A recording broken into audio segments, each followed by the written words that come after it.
All right, so we were just talking about Reed Pretty, but how about David Lee? You're not far behind him, going for hopefully a third Olympiad. And what's your perspective on things this time of year? Yeah, my perspective is this is my last chance, as I think it's Reed's as well. And so it's going to be me investing everything I have into this last Olympics.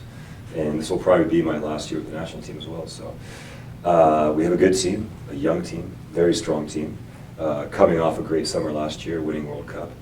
And we're hoping to continue rolling with that momentum. And it's going to be an interesting World League because we've used these World Leagues as a test for how we're going to play in the Olympics. And in 2008, we won World League and ended up winning the Olympics.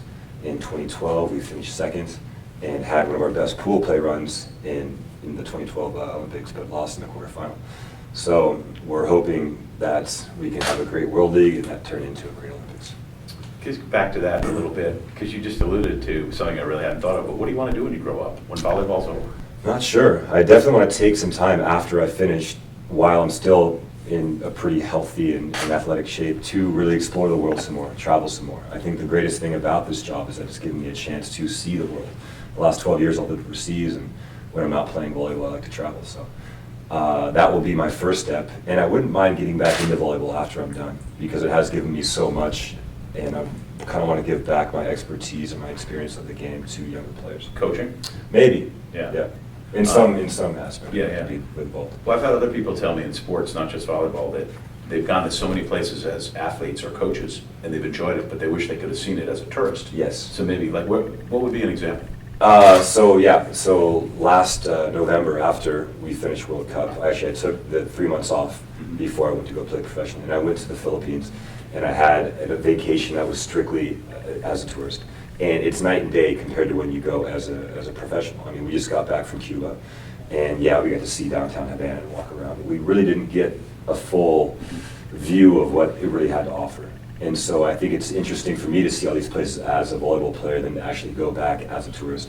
And that's kind of what I'm looking forward to after I finish. Except nobody collects your dirty clothes and does your laundry. The young guys aren't doing the laundry, which is kind of a downside. So back to that Olympic team.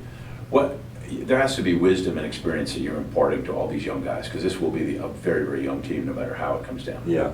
And so probably now, and then as you move forward into July and August, just what you might be saying to them, or Yeah, for me, I try to make them see the game within the game. Like look at certain situations where you can determine what the other team will do and how you can defend against it. Because my mind is mostly around blocking and how I can scheme in order for us to make more points, get more touches, block more balls. And so I try to talk to them about, in this situation, you can see that this player's out, so you have to jump, or you have to help here with the quick. And that's kind of the main thing I'm talking to these guys about, is where you can get better in understanding a read you can make that maybe you wouldn't have made without the experience of, that's not how I want to say that. No, but I get you. Yeah, you kind of understand what I'm saying. Yeah. That, and also just talking about what we've done in the past as far as how to mentally prepare for games, how to physically prepare for games.